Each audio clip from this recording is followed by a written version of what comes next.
We're here from National Disability Institute, a national nonprofit with a mission to drive social impact to create a better economic future for individuals with disabilities.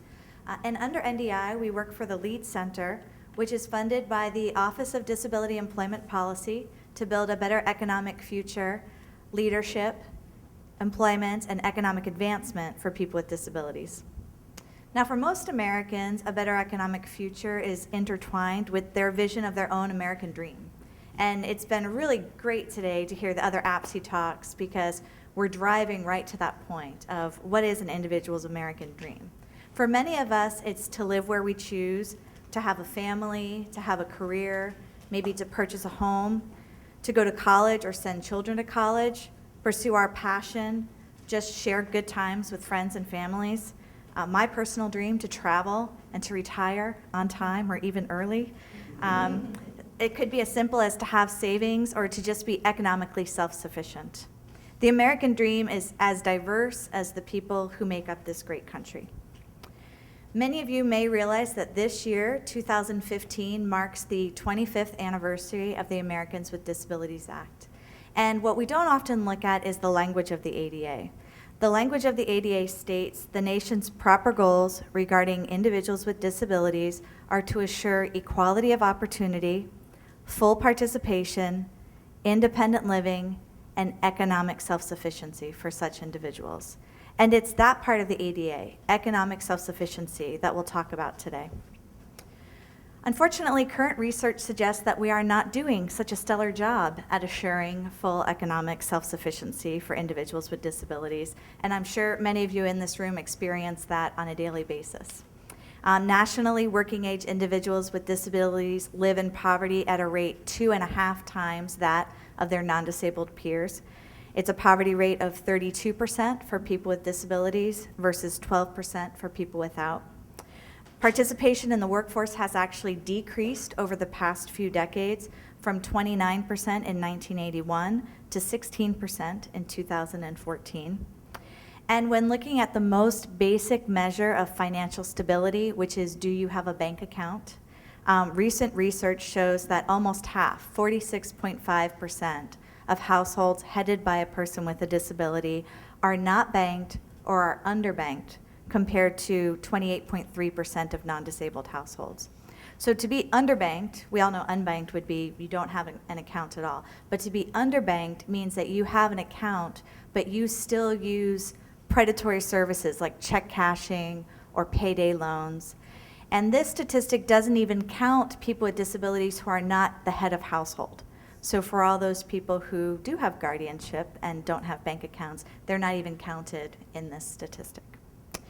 So despite all of that negative news, we're actually at a critical point in time of some really positive things, an exciting point in time where we have new policy provisions that offer new hope and the promise of a paradigm shift that will further highlight the value of individuals with disabilities and the right of all Americans to participate in the economic mainstream.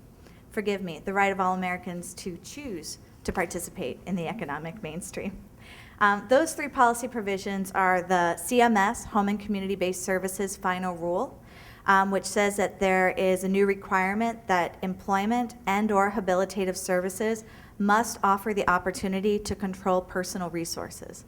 So all of you that receive funding under HCBS Medicaid waivers, this rule applies to you. So as you provide employment and habilitative services, you're going to need to figure out how you're going to help people have control of their personal resources, which certainly includes control of their money. In the Workforce Innovation and Opportunity Act, states are given guidance on the use of state funds to provide services that build customers' financial education and what's called financial capability. And that includes an individual's ability to create household budgets, initiate savings plans, make informed financial decisions about education, retirement, home ownership, wealth building, and make choices about other savings goals. And finally, many of you may already know that the ABLE Act was passed in late 2014, which is very exciting and creates a new option for qualifying people with disabilities and their families to save for the future while protecting eligibility for public benefits. So despite the kind of negative state of economic self-sufficiency we're in, we have these new public policy provisions that provide new hope and new opportunity and mandate that we shift some of our thinking to make sure that we're able to provide the kind of information and resources that people are going to need. These policies create for us a new conversation, one that asks the question of people with disabilities, even people with the most significant disabilities, what kind of life do you want for yourself? What is your American dream? It's a question that goes beyond daily activities, beyond working. It starts to address what kind of lifestyle do you want to live? What are your financial goals? What are your personal dreams? How do you handle your money? How do you want to handle your money? These policies also create a new expectation, the expectation that people with disabilities have personal resources to manage, that they have or will have money to understand and money to set aside for these personal goals. So to have this conversation, to meet this expectation, we're going to have to abandon some of our current thinking and experience a paradigm shift that moves from this long-standing acceptance of poverty in exchange for a life of benefits. I said that backwards. This long time understanding that if you want to accept public benefits, you're going to live a life of poverty. That whole way of thinking has got to be replaced with new thoughts about how you support an individual to earn money, to save money, to manage their money, to believe that they have a right to have money, and to have these bigger goals that move beyond where I'm going to live and where I'm going to work and how I'm going to live and how I'm going to live a life beyond work, just like all of us want. So where do we start? So we have 3 suggestions for you of how to start this moving in your personal life, in your professional life, and within the disability community. The first one is one that's really near and dear to my heart. As a benefits planner, this is where I hope every conversation starts. And it's to encourage people to work to their full potential. More specifically, I want to encourage anyone in the room who does employment or touches employment or talks to anybody about work to not tell people who are on SSI to work part-time. It doesn't exist. The Social Security Administration's SSI work incentives say you can maintain your Medicaid eligibility, which is really what folks are trying to hold on to, until you reach what's called a state's threshold amount. It's called 1619B provision, and the state threshold amount varies from state to state and changes every year based upon the COLA adjustment. So in the most generous state of Connecticut, that amount is $65,144 annually. So people in Connecticut who are on SSI, I'm not saying this happens in Connecticut, so if you're from Connecticut, please don't be offended, who are told to work part-time, that only makes sense if they're looking at a job that's going to pay them over $120,000 annually for full-time employment, right?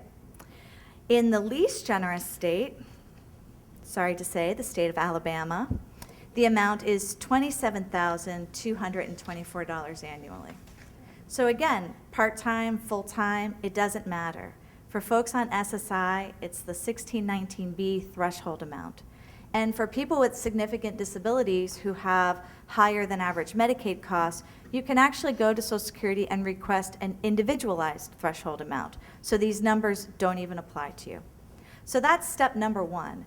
Work with people to work to their full potential, particularly on SSI, and let go of that language of just working part-time.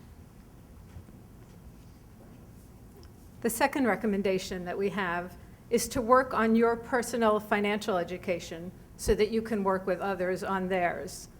There are an incredible number of free financial education curricula, self-paced trainings, webinars, podcasts, YouTube videos, online games, many, many ways that you can build your knowledge about finances, all to equip any one of us with the tools we need to be money savvy. As Americans, we have less financial know-how, and because of that, we tend to not want to talk to other people about their money. It's taboo.